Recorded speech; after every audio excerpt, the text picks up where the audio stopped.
नमस्कार, मैं हूं बॉबी और स्वागत है आपका एशियन स्काई न्यूज में। बाबा साहेब भीमराव अंबेडकर का अपमान करके भारतीय जनता पार्टी पूरी तरीके से फंस चुकी है। अब खबर ये आ रही है कि आरएसएस ने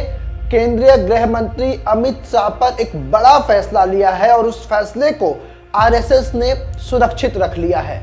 यानी कि जो भारतीय जनता पार्टी दलित और पिछड़ों की बात करती थी, अब ऐसा क्या हो गया कि वही भारतीय जनता पार्टी और वही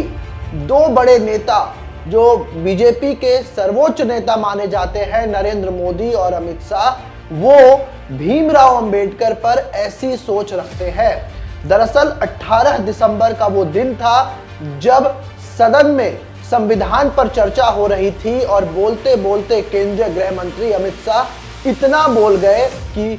उन्हें याद नहीं रहा कि वो किन की बातें कर रहे हैं और अब विपक्ष ने इसी मुद्दे को लपक लिया है। दरअसल केंद्रीय गृह मंत्री अमित शाह ने कह दिया कि आप लोग दिन रात अंबेडकर अंबेडकर जपते रहते हैं, अगर इतना नाम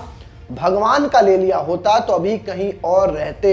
बस इसी बात से हंगामा शुरू है और आज 4 दिन से अधिक हो गए, लेकिन अब तक ये हंगामा शांत होने का नाम नहीं ले रहा और ऐसा पहली बार है जब विपक्ष के हंगामे के सामने भारतीय जनता पार्टी ने पूरी तरीके से अपने घुटने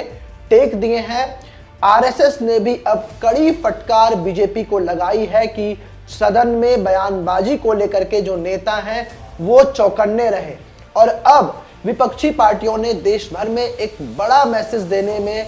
कामयाब हुई है कि किस तरीके से पहले आरोप उनके ऊपर लगे थे कि वो संविधान को बदल देंगे और अब संविधान के निर्माता भीमराव अंबेडकर पर वो ऐसी बयानबाजी करते हैं। सिर्फ भारतीय जनता पार्टी ही नहीं, जब अब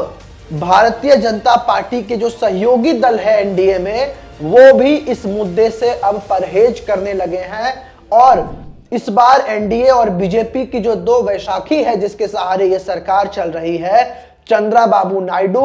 और दूसरे नीतीश कुमार, अब ये दोनों भी इस गठबंधन में असहज हो रहे हैं। जो जानकारी हमें मिल रही है कि नीतीश कुमार अपना समर्थन भारतीय जनता पार्टी से वापस ले सकते हैं और अब जो हमारे सूत्र हैं वो ये भी बता रहे हैं कि 26 जनवरी का वो दिन होगा जिस दिन नीतीश कुमार बीजेपी गठबंधन को छोड़ देंगे, यानी कि सरकार से अपना समर्थन वापस ले लेंगे। 14 से अधिक सांसद नीतीश कुमार के पास हैं और उनका जो प्रतिनिधित्व है वो नरेंद्र मोदी के मंत्रिमंडल में भी है। लेकिन ऐसा हुआ क्यों कि वो इस तरीके का कदम उठाने जा रहे हैं? देखिए, राजनीति में सब कुछ संभव है,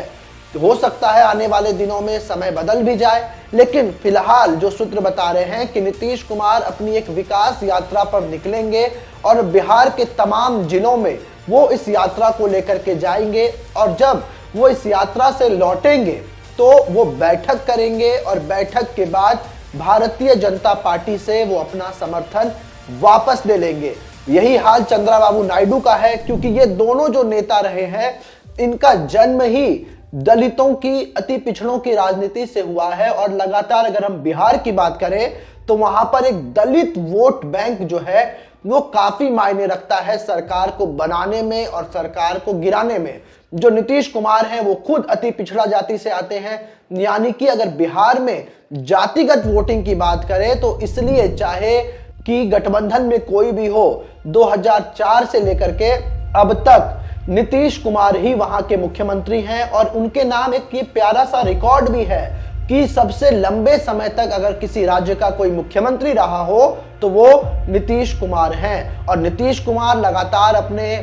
इसी कारणों की वजह से भी जाने जाते हैं, क्योंकि अगर वो गठबंधन में थोड़े से भी असहज होते हैं तो वो अपना पाला बदल लेते हैं और यही स्थिति अभी भारतीय जनता पार्टी के सामने आ गई है और यही स्थिति अभी जनता दल यूनाइटेड जो नीतीश कुमार की पार्टी है उनके सामने है। मुद्दा है बाबा साहेब भीमराव अंबेडकर, क्योंकि अंबेडकर को मानने वाले, अंबेडकर को अपना समझने वाले लाखों करोड़ों की संख्या में लोग हैं और भारतीय जनता पार्टी जो अमित शाह हैं केंद्रीय गृह मंत्री, उन्होंने ऐसा बयान देकर के सबको चौंका दिया है। किसी को उम्मीद नहीं थी कि केंद्रीय गृह मंत्री अमित शाह बाबा साहेब भीमराव अंबेडकर पर बोलते बोलते इतना बोल जाएंगे कि देश भर में राजनीति शुरू हो जाएगी। दलित वोट बैंक का दबदबा पूरे देश की राजनीति पर रहा है और दलितों को लेकर के, अति पिछड़ों को लेकर के, आरक्षण को लेकर के, संविधान को लेकर के इस तरह की चर्चाएं लगातार होती रहती हैं। और विपक्षी गठबंधन जो INDIA है वो लगातार भारतीय जनता पार्टी पर संविधान को बदलने, संविधान से छेड़छाड़ करने, आरक्षण को खत्म करने का आरोप लगाती रही है। और एक बार फिर से बैठे बिठाए विपक्ष को यह मुद्दा मिल गया है। अब सबसे बड़ी बात क्या होगी कि क्या नीतीश कुमार सच में असहज महसूस कर रहे हैं, क्योंकि इतना जो बयान हो रहा है, इतनी बयानबाजी हो रही है, इस पर JDU की तरफ से अब तक सरकार के समर्थन में कोई बयान नहीं आया है। यानी अंदर ही अंदर कोई खिचड़ी पक रही है और ये भारतीय जनता पार्टी को बेहद मुश्किल में डालने वाला काम होगा, क्योंकि 2025 की शुरुआत में दिल्ली में विधानसभा के चुनाव होने हैं। दिल्ली की 70 विधानसभा सीटों में से 14 से 15 विधानसभा सीट ऐसे हैं जहां पर दलित वोटर्स जो है वो निर्णायक भूमिका में रहते हैं। और अब इस पूरे मसले पर लेकर के भारतीय जनता पार्टी और RSS के बीच भी खींचतान की खबर आ रही है। सूत्र ये बता रहे हैं कि RSS प्रमुख मोहन भागवत अमित शाह के इस बयान से बेहद ही नाराज हैं और यही नाराजगी नीतीश कुमार के अंदर भी है, क्योंकि भीमराव अंबेडकर एक ऐसा नाम है, उनके नाम पर जो है राजनीति वर्षों से, सदियों से होती आ रही है, लेकिन अब तक किसी भी नेता ने, किसी भी कार्यकर्ता ने, किसी भी विधायक ने, किसी भी सांसद ने, किसी मंत्री, किसी मुख्यमंत्री ने ऐसी जुर्रत नहीं की कि वो बाबा साहेब डॉक्टर भीमराव अंबेडकर का अपमान कर सके। लेकिन गृह मंत्री के जिस वीडियो को कांग्रेस और आम आदमी पार्टी समेत तमाम विपक्षी नेता प्रोजेक्ट कर रही है, उस वीडियो में आप देख सकते हैं किस तरह से अमित शाह ने अपना बयान दिया और उसके बाद से ही संसद में हंगामा जारी है। यानी कि आने वाला साल 2025 भारतीय जनता पार्टी के लिए आफत भरा रहेगा, क्योंकि उनके सामने सबसे पहले तो दिल्ली का विधानसभा चुनाव होगा और उसके बाद अल्पमत में सरकार ना आ जाए, सरकार गिरने की नौबत ना आ जाए, प्रधानमंत्री नरेंद्र मोदी की कुर्सी ना चली जाए, इसकी भी जो टेंशन है वो भारतीय जनता पार्टी के आला कमान को रहेगी।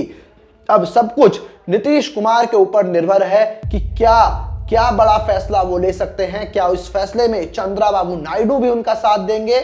और सूत्र ये बता रहे हैं कि मल्लिकार्जुन खड़गे और अभी वायनाड से नवनिर्वाचित जो सांसद बनी हैं प्रियंका गांधी वाड्रा, उन्होंने नीतीश कुमार से टेलीफोन पर बात की है। अब बात हुई है या नहीं, क्या बात हुई ये तो पता नहीं, लेकिन एक चीज तो जरूर है, क्योंकि अभी कुछ दिन पहले ही अरविंद केजरीवाल ने भी चंद्राबाबू नायडू और नीतीश कुमार को एक चिट्ठी लिखा था और चिट्ठी में ये कहा गया था कि आप दलितों की राजनीति करते हैं, आप अल्पसंख्यकों की राजनीति करते हैं, आप अति पिछड़ों की राजनीति करते हैं, तो जब सरकार इस तरीके की सोच रखती है तो आप उन्हें समर्थन क्यों दे रहे हैं। अब ऐसा लग रहा है कि जब प्रियंका गांधी और कांग्रेस के शीर्ष नेतृत्व ने नीतीश कुमार से फोन पर बातचीत की है तो आगे क्या कुछ हो सकता है, क्योंकि आने वाले दिन भारतीय जनता पार्टी के लिए मुश्किल में ही कटेंगे। आपकी क्या राय है? क्या अंबेडकर का अपमान करके, बाबा साहेब का अपमान करके सच में भारतीय जनता पार्टी बैकफुट पर है, या फिर कांग्रेस और विपक्षी दल बैठे बिठाए इसे मुद्दा बना रहे हैं? हमें कमेंट कर जरूर बताइएगा और ऐसे ही तमाम खबरों के लिए आप हमारे साथ बने रहें और देखते रहें एशियन स्काई न्यूज।